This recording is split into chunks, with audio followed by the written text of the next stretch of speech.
नमस्कार, आप सब कैसे हैं? मैं हूं डॉक्टर नलिनी तनेजा, एक थेरेपिस्ट हूं, एक काउंसलर हूं, कंटेंट क्रिएटर हूं, कोर्सेज बनाती हूं और इस उद्देश्य से बनाती हूं कि किसी ना किसी की ज़िंदगी, स्पेशली महिलाओं की ज़िंदगी, मेरा कंटेंट देख के कहीं बेहतर और हो जाए। तो आज मैं एक थोड़ी-सी सेंसिटिव टॉपिक पे आपसे बात करना चाहती हूँ और इसलिए बात करना चाहती हूँ क्योंकि मेरी काउंसलिंग में बहुत सारी रिलेशनशिप को लेके बहुत चैलेंजेस लेके लेडीज़ आती हैं। तो क्या आपने कभी सोचा है कि अगर कोई आपसे कहता है काश तुम ऐसा करना बंद कर देते तो अच्छा होता। तुम्हारी ये जो एक आदत है ना वो मुझे बहुत परेशान करती है। हम अक्सर ऐसी बातों को या तो मज़ाक में ले लेते हैं या हल्के में ले लेते हैं। हम सोचते हैं ये तो बस एक छोटी-सी तो बात है, मेरी एक छोटी-सी तो आदत है, इसमें कौन-सी बड़ी बात है। लेकिन क्या आपने कभी सोचा है कि अगर आपको आपने आपके किसी भी बहुत करीबी व्यक्ति को आपकी एक आदत बदलने का मौका मिले, तो वो आपकी कौन-सी एक आदत चुनेगा? और सबसे महत्वपूर्ण बात, क्या वो व्यक्ति सही हो सकता है? तो हमने अगर देखें हमारी फैमिली की इंटरैक्शंस में, जो हमें प्यार करते हैं उनकी इंटरैक्शन में, हमारी कोई ना कोई बात लेके वो कहेंगे यार ये करना तुम छोड़ दो। आज की इस वीडियो हम इसी सवाल पर गहराई से बात करेंगे। ये सिर्फ एक आदत के बारे में नहीं है, ये उन अनदेखी चीज़ों के बारे में है जो हमें अपने बारे में नहीं देख हम अपने बारे में नहीं देख पाते। लेकिन जो हमारे सबसे करीब रिश्तेदार हैं ना, वो ये हमारी वो एक पर्टिकुलर आदत या 2 आदतें उनको बहुत प्रभावित करती हैं। तो टाइम ये है कि हम सेल्फ रिफ्लेक्शन थोड़ी करें। हम ये समझेंगे कि जो हमारे रिश्तेदार, हमारा पार्टनर, हमारे बच्चे कुछ कह रहे हैं अगर, फ्रेंड्स कुछ कह रहे हैं, तो क्या ये एक ऐसी चीज़ है जो मेरी लाइफ को बेहतर कर सकती है? और अगर कर सकती है, तो मेबी मुझे उस चीज़ पे फ़ोकस करना चाहिए कि मैं क्या बदल सकती हूँ अपनी ज़िंदगी को बेहतर बनाने के लिए। तो रिश्ते जो होते हैं ना हमारे, कई बार रिश्ते काम करते हैं एक आईना का। खासकर हमारा पार्टनर और हमारे दोस्त हैं, वो कोशिश यही करते हैं कि हमारे साथ ईमानदार रहें। वे हमें तब देखते हैं जब हम सबसे ऑथेंटिक होते हैं, जो हमारा वास्तविक रूप है ना उसे हमें देखते हैं। जब हम अपने गार्ड को हटा देते हैं और जब हमारा सच्चा व्यवहार और आदतें सामने आती है क्योंकि उनके साथ वो पर्दा नहीं होता। We are what we are in front of them.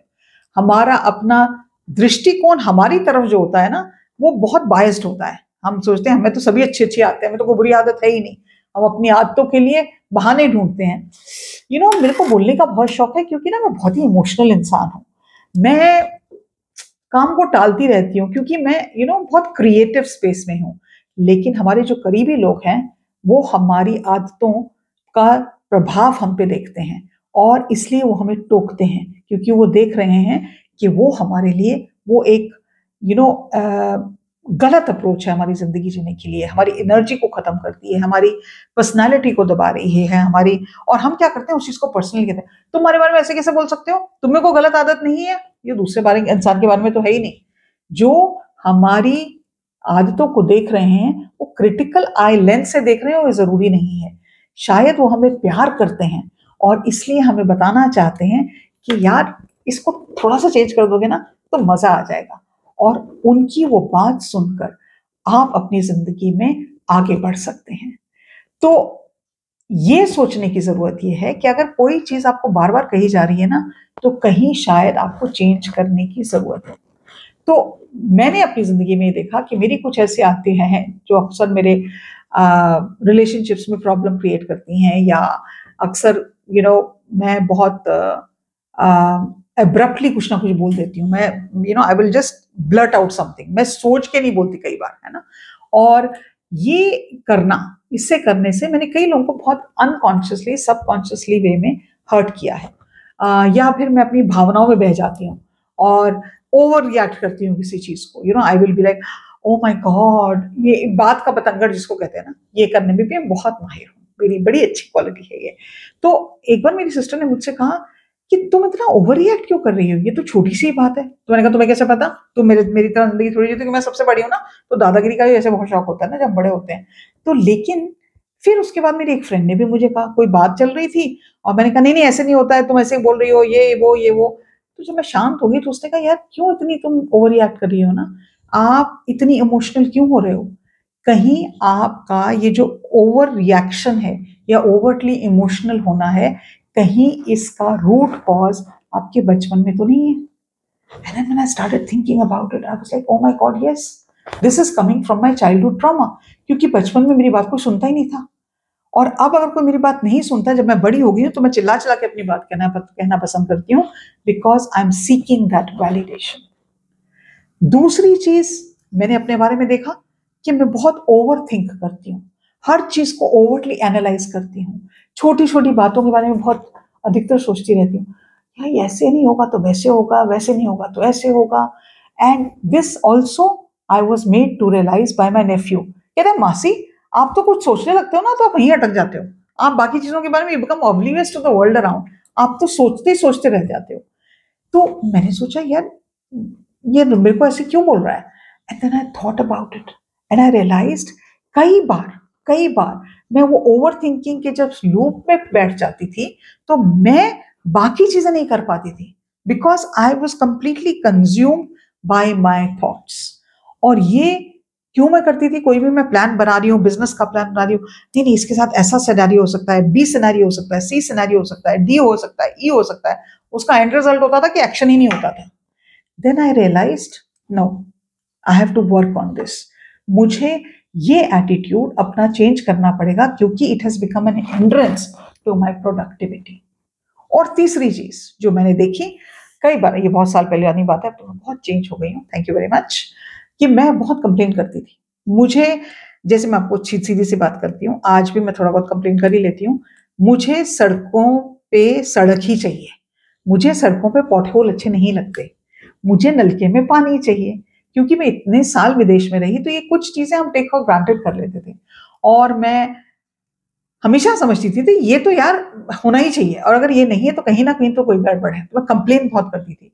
तो मैं अपने फ्रेंड, मेरा बहुत क्लोज फ्रेंड है, मैं उसको कहती, क्या यार यहाँ पे ये नहीं हो रहा है, यहाँ पे वो नहीं हो रहा, यहाँ पे ये होना चाहिए, वैसा होना चाहिए। तो मुझे कहता था, यहाँ पे कुछ तो अच्छा हो ही रहा होगा ना, क्यों आप अपना नजरिया बदलने की कोशिश नहीं करते। क्योंकि आप कॉन्स्टेंटली कंप्लेन कर रहे हो इस चीज के बारे में, आप इस जगह की अच्छाई देख ही नहीं पा रहे हो, क्योंकि यहाँ पे और भी बहुत अच्छी अच्छी चीजें हैं। ये तो सिर्फ नजरिए का फर्क है ना, आपने चश्मा कौन सा रंग का लगा रखा है। और ये जब उसने मुझसे कहा, मैंने कहा, अरे यार बात तो सही है, मैं तो अपने आप को एंजॉय नहीं कर पा रही हूँ, क्योंकि मैं लगातार कंप्लेन कर रही हूँ। तो ये 3 एग्जाम्पल तो मैंने अपनी जिंदगी के दिए हैं। आपकी जिंदगी में कुछ ऐसी चीजें जरूर होंगी जिसके बारे में लोग कंप्लेन करते हैं, और उनको फर्क बियॉन्ड अ सर्टेन पॉइंट नहीं पड़ेगा। आपकी जिंदगी पे उसका क्या असर हो रहा है। तो सेल्फ अवेयरनेस होना, कि आप अपने आप को जाने, अपने आप को सुने, अपने बारे में समझें, ये बहुत जरूरी है।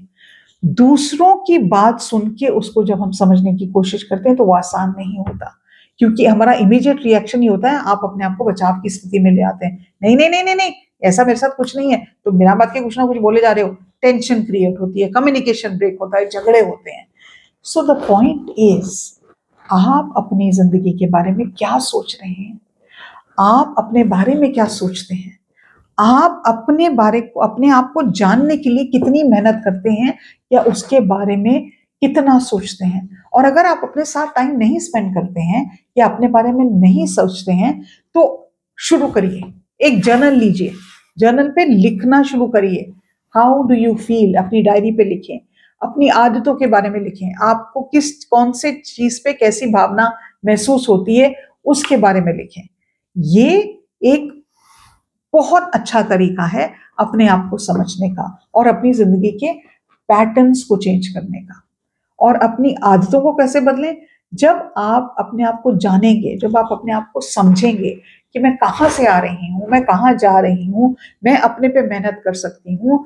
मैं हर काउंसलिंग सेशन में, everybody who comes to my counselling session, कहती हूँ, आपकी journey, your journey is not from I to we, your journey is from I to me. हमारी जर्नी अपने आप को समझने की है, हमारी जर्नी दूसरों को समझने की नहीं है। जब तक हम इस चीज को नहीं समझेंगे तो हम अपनी जिंदगी में आगे नहीं बढ़ सकते हैं। अगर हम अपने बारे में सोचेंगे, अपनी खुशी हमको कहाँ मिलती है, हमें क्या चीजें अच्छी लगती हैं, क्या चीजें नहीं अच्छी लगती हैं, उस पे सोचेंगे, तो हमारी जिंदगी का नजरिया बदलेगा, हम अपनी जिंदगी को अच्छी तरह से जीने में और सक्षम होंगे। ये चॉइस आपकी है। बैठ के जिंदगी के बारे में लेके रोना पिटना और मेरी जिंदगी हाय इतनी मेरी बुरी हालत है, कोई मेरी बात नहीं सुनता, ये दकियानूसी ख्यालात सोचने का तरीका जाने दीजिए। एक जिंदगी है यार, उसको तो अच्छी तरह से जियो, और ऐसे जियो कि जिंदगी तुमसे पूछे कि भैया तुझे मुझसे क्या चाहिए। So it is very, very important that as women we realize who we are. अगर कोई हमें आईना दिखा रहा है तो सोचो वो क्यों दिखा रहा है, उसको पर्सनली लेने की जरूरत नहीं है, उसको लेके ड्रामा क्रिएट करने की जरूरत नहीं है, क्योंकि ड्रामा क्रिएट हो जाएगा, आप वहीं के वहीं खड़े रहेंगे। अगर आप आज यहाँ खड़े हैं तो आज से 25 साल भी बाद भी आप यहीं खड़े रहेंगे, क्योंकि आपने समझने की कोशिश ही नहीं की, आपने अपने आप को जानने की कोशिश नहीं की, आपने हर स्टेटमेंट को पर्सनलाइज कर दिया, ये बारे में कैसे बोल दिया, आपकी ईगो ने आपसे ऊपरी जगह ले ली। सवाल तो ये है कि मुझे तो जिंदगी ऐसे जीनी है कि मैं अपनी जिंदगी से खुश हो जाऊं। उसको करने के लिए अपने आप को समझना, अगर कोई दूसरा आईना दिखा रहा है तो उसको भी एक्सेप्ट करना और ढूंढना, समझना, लिखना, अपने साथ समय व्यतीत करना कि यार कुछ तो सीखना है, आगे तो मुझे बढ़ना है। क्योंकि अगर कोई हमें रास्ता दिखा रहा है तो वो एक उपहार है, it's a gift which is being given to you. वो आपकी आलोचना नहीं है, लेकिन ऑन द कॉन्ट्री उस इंसान के प्यार का प्रमाण है, क्योंकि आपको इतना प्यार कर रहा है कि ये वो जानता है कि आप शायद गुस्से हो जाएंगे तब भी आपको ये बोल रहा है। तो अगली बार अगर कोई आपके करीबी इंसान आपको कुछ बोले या आपसे कुछ कहें तो उसको उपहार की तरह लें, और उसको एक फ्लॉ की तरह मत लें, बल्कि एक ऐसे अवसर की तरह देखें जो आपको और भी पूरा और सच्चा बना सकता है। उनकी बात सुने, आत्मचिंतन करें और फिर बदलाव की राह पर चलें। मैं उम्मीद रखती हूँ आपको ये वीडियो अच्छा लगा होगा और आपके लिए मददगार साबित होगा। आप किस आदत पर आत्मचिंतन करना चाहते हैं मुझे नीचे कमेंट्स में जरूर बताइएगा, और अगर आपको ये वीडियो पसंद आया है तो इसे लाइक करें और अपने दोस्तों के साथ शेयर करना बिल्कुल नहीं भूलें, और जरूर जरूर चैनल को सब्सक्राइब करें। आज के लिए इतना ही, नमस्कार।